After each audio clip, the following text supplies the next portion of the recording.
Now, whenever it comes to creative financing or doing creative deals in real estate, it's actually going to be a lot more useful coming up in these last years that we've actually been in, since interest rates have gone up, 6-7+% when it came to financing these deals. Getting creative is going to be a lot more important. When interest rates were about 2-something%, when money was cheaper and plentiful, it wasn't as necessary because when money's so cheap, why don't you use it? But now that it's more expensive, what you want to keep in mind is figuring out what's important to these sellers when it comes to their pain points. So it may be a situation where, hey, I just need cash to walk away. All right, well, how much money do you actually need to walk away? Okay, well, I need $5,000 to walk away. Okay, so keep that in mind, right? Say if you want to flip this property has a good amount of equity in it, right? And you're considering flipping it, or it doesn't have a lot of equity, but it still cash flows based on its current monthly payments as far as rent, taxes, mortgage, insurance, like everything.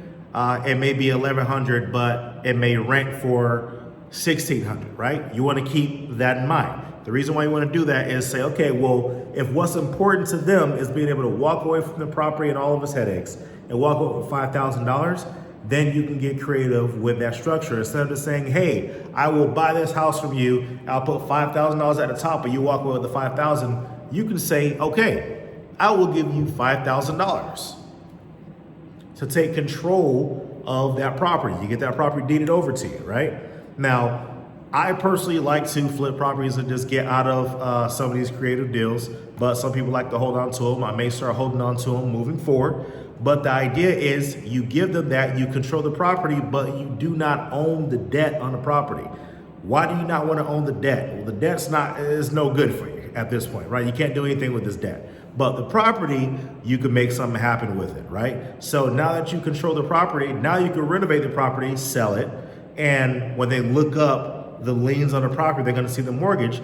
And as long as you're running your numbers correctly, and when you renovate the property, you're selling the property for a lot more than what the liens are, because that's where you get your profits from.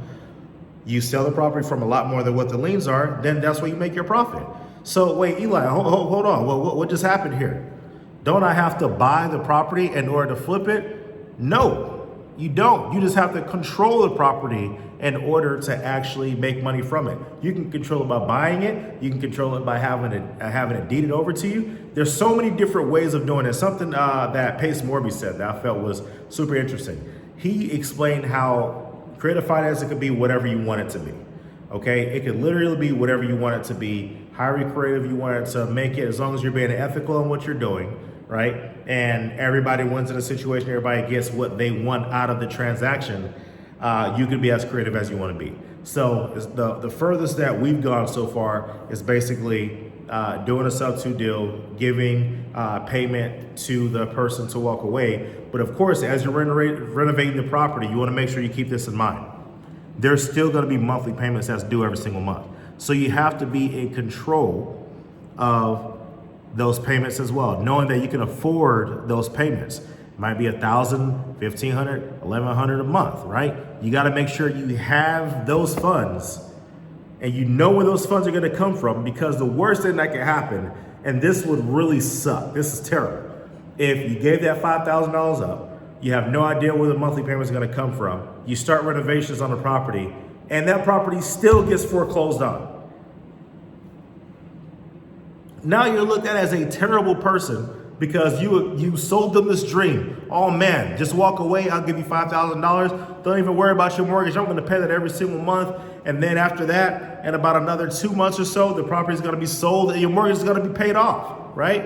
And after month 1, all of a sudden, the house gets sold.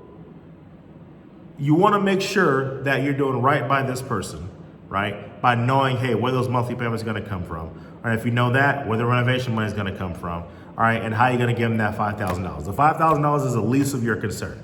Don't just say, I got $5,000, I can make it work. No, you got $5,000, step 1, right? Figure out the next steps of where those finances are, and then you'll be able to rock and roll. So again, thank y'all so much for watching this video. If you have any questions about this process, go ahead and click the link below when it comes to different ways to actually ask the questions, as far as putting comments That's what I meant to say, not click the link below. Write your comments below so I can go ahead and answer them. But I do have some things that you can click on at the bottom.